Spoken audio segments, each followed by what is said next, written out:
14 फरवरी की तारीख और साल 2019 का, और खबर आती है कि हमारे 40 जवान जम्मू श्रीनगर हाईवे पर शहीद हो गए हैं। पूरा देश कांप जाता है, पूरा देश हिल जाता है।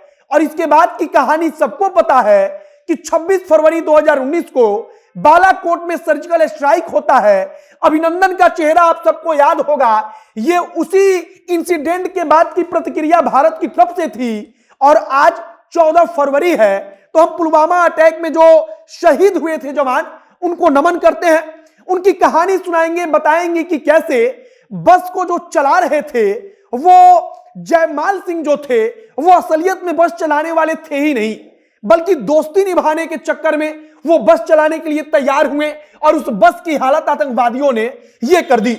मतलब कि जो बस उस वक्त पर था, उस बस को आतंकवादियों ने ऐसे उड़ाया कि उसके परछक्के उड़ गए। आप सड़क पर देखिए, यहां पर छोटे छोटे टुकड़े दिखाई दे रहे हैं।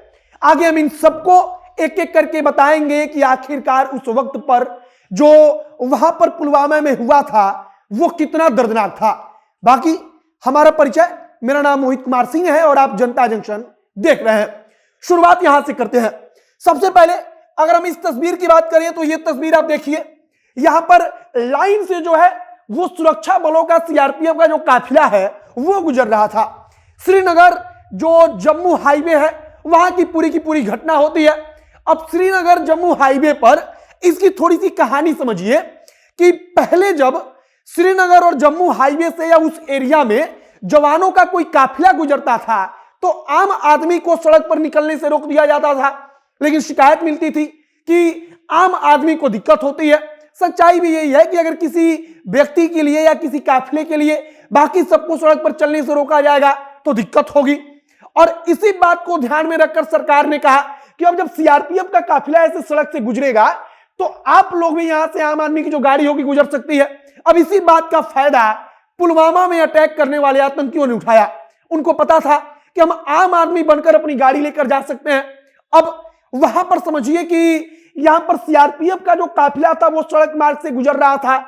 एक और कहानी इसके पीछे कही जाती है कि सीआरपीएफ का काफिला जब गुजर रहा था तो एक्सीडेंट होने के, मतलब कि जब बम से उड़ाया गया उसके 15 मिनट पहले जो श्रीनगर और कश्मीर के जो लोकल युवा थे वो सेना के बस पर पत्थरबाजी कर रहे थे।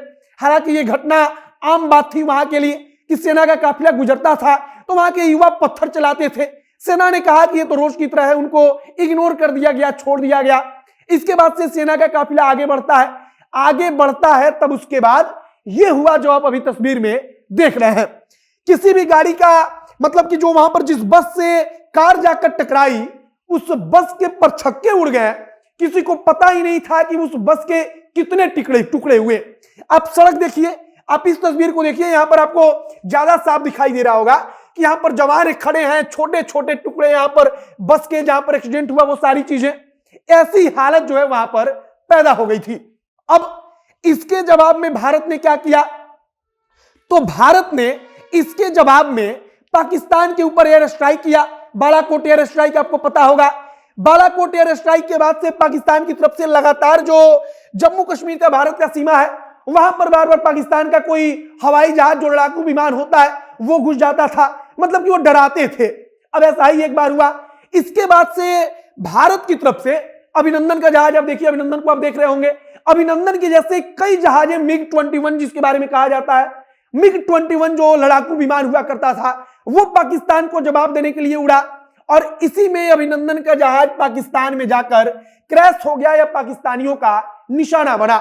अभिनंदन की कहानी इसी पुलवामा अटैक से जुड़ती है कि इसी पुलवामा अटैक का जवाब भारत ने दिया। इसके बाद फिर से पाकिस्तान थोड़ी बहुत शरारतें करने लगा और उसी का जवाब देने में अभिनंदन जो है, पाकिस्तान में उनकी जहाज का एक्सीडेंट होता है, उनका जहाज गिरता है। इसके बाद इंटरनेशनल, अंतरराष्ट्रीय दबाव के कारण पाकिस्तान ने अभिनंदन को छोड़ दिया था। लेकिन आज 14 फरवरी है, तो अगर हम बात करें कि आखिरकार वहां पर सीआरपीएफ के काफिले के साथ हुआ क्या था, तो अब सोचिए कि सीआरपीएफ का काफिला जब जम्मू कश्मीर में इस प्रकार से सड़क पर चलता है, तो जब सीआरपीएफ का काफिला आगे बढ़ता है तो उस सड़क को क्लियर करा दिया जाता है, मतलब साफ करा दिया जाता है। वहां पर कोई भी आम आदमी नहीं घुस सकता है। लेकिन सरकार ने इस नियम को बदल दिया था। अब नियम को बदला क्यों गया था, तो बदला इसलिए गया था क्योंकि आम आदमी को दिक्कत ना हो। अब इसी बात का फायदा आतंकी उठाते हैं। सीआरपीएफ की गाड़ी लाइन से जाती है यहां से सड़क मार्ग से। अब यहां पर क्या होता है कि जो सीआरपीएफ के यहां पर जवान का जब काफिला गुजर रहा होता है तब यहां पर आतंकवादी आते हैं और सीआरपीएफ का जो गाड़ी है, जो बस है, वो लाइन से चलती रहती है और उसी बीच में एक कार को ला करके वे लाते हैं। वहां पर कार ब्रेक लगाती है, ये जो बस है वो जाकर के कार से लड़ती है और उसके बाद से वहां पर भयानक एक्सीडेंट होता है। और एक्सीडेंट के बाद से तस्वीर आप देखिए।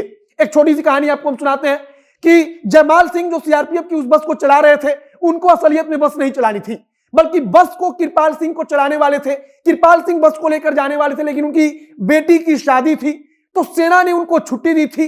और लेकिन कहा गया था कि कृपाल सिंह इस वाले काफिले में बस को लेकर जाएंगे, जब वहां से बस वापस लौटेगा तब यहां से वो छुट्टी पर घर चले जाएंगे। लेकिन सेना को डर था कि बर्फबारी होगी, हो सकता है काफिला फंस जाए जम्मू में। तब कहा गया कि जयमाल सिंह जो बस को चला रहे थे, वो जयमाल सिंह दोस्ती निभाने के लिए कृपाल सिंह से उन्होंने कहा कि बस हम चला लेंगे, तुम्हारी बेटी की शादी है तो तुम घर पे जाओ। और कृपाल सिंह अपनी बेटी की शादी के लिए रवाना हुए। इधर जयमाल सिंह गाड़ी लेकर आते हैं और गाड़ी का ये हाल होता है। 40 जवान हमारे शहीद होते हैं। 40 जवानों को हर साल 14 फरवरी को याद किया जाता है। ये भूलने वाली बात भी नहीं है कि 40 जवानों को एक साथ आतंकियों ने उड़ाया और हम उसको इतनी आसानी से भूल जाए। फिलहाल इसमें जैसे मोहम्मद नाम के आतंकी संगठन का हाथ बताया जाता है। अब आगे तमाम जो सुरक्षा बल वहां पर गतिविधि करते हैं जम्मू कश्मीर में, वहां पर जब काफिला निकलता है तो ध्यान रखा जाता है अब कि कहीं किसी प्रकार से ऐसी चूक ना हो, क्योंकि छोटी सी चूक के कारण ही श्रीनगर में, जो श्रीनगर जम्मू का हाईवे था, वहां पर इतनी बड़ी घटना हुई थी। बाकी पुलवामा अटैक आज उसकी बरसी है, तो हम शहीदों को याद करते हैं, उनको नमन करते हैं। आप जनता एक्शन देख रहे थे, बहुत बहुत धन्यवाद।